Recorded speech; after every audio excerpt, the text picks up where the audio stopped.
Chaque soir avant de se coucher, l'homme dansait une danse ridicule pour rendre sa femme heureuse. Pourtant, malgré son amour profond pour sa femme, il fut tragiquement emporté par le cancer. Le jour des funérailles de son mari, Holly fabriqua personnellement une urne exquise pour lui et choisit d'organiser les funérailles dans son bar préféré. Il n'y avait pas de prière solennelle ici, juste une simple cérémonie de rassemblement. Des verres d'alcool étaient disposés devant l'urne. Son meilleur ami fut le premier à vider son verre, puis il plaça le verre à l'envers sur l'urne, accomplissant ainsi cet adieu unique. Tout le monde chantait la chanson qu'il avait créée de son vivant. Ses paroles ridicules parvenaient toujours à faire rire sa femme. Elle essayait de ne pas être triste, mais chaque sourire difficile était teinté de larmes. Grâce à l'organisation minutieuse de Jerry, ses funérailles s'étaient essentiellement transformées en fête. Certains racontaient des histoires amusantes vécues avec lui, tandis que d'autres discutaient de leur futur projet de mariage. Pendant tout ce temps, Holly gardait un sourire sur son visage, comme si le départ de Jerry n'avait soulevé aucune vague dans son cœur. Mais après la fin des funérailles, quand elle rentra chez elle en tenant l'urne,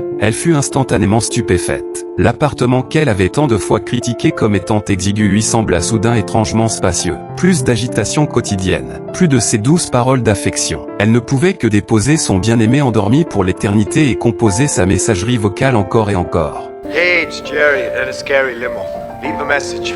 Seulement ainsi pouvait-elle entendre la voix vivante de son mari. Le lendemain, elle préparait encore par habitude 2 tasses de café, puis elle enfila la veste de son mari, sentant une trace de sa chaleur persistante. En regardant l'héroïne éperdument amoureuse à la télévision, elle essaya d'apprendre cette force intrépide. Mais lorsqu'elle descendit dans la ruelle silencieuse, les pas qui la poursuivaient autrefois en s'excusant avaient disparu.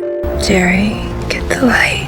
Elle demandait toujours à son mari d'éteindre les lumières au moment du coucher. Mais quand elle se retourna pour étreindre l'oreiller à côté d'elle, la sensation de plonger dans le vide sans résistance la ramena instantanément à la réalité. Elle dut se lever et s'allonger sur le canapé à la place, s'endormant face à l'urne de son mari. Holly devenait de plus en plus abattue. Elle arrêta d'aller travailler et refusait de répondre aux appels téléphoniques inquiets. Elle portait juste la salopette que son mari aimait le plus, chantant des chansons déchirantes, caressant sans cesse le canapé couvert de ses vêtements. Elle était presque perdue dans son propre monde, complètement inconsciente que sa mère et sa meilleure amie étaient déjà apparues derrière elle. Happy birthday!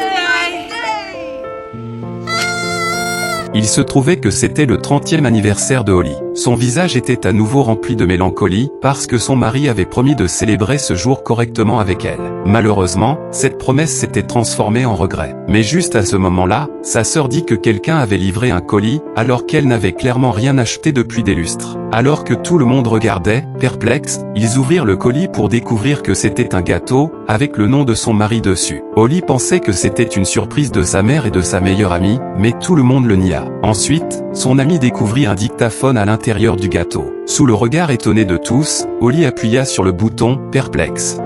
Hey baby, surprise. I know this probably feels a little bit morbid, but I just hate the idea that I'm not gonna be there to see you freak out over turning 30. I mean, it kills me not to be there. That's funny. It's not. Okay, no, it's not. You're gonna be so impressed. I have a plan, baby. Can you believe it?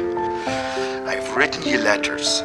Letters that will be coming to you all sorts of ways.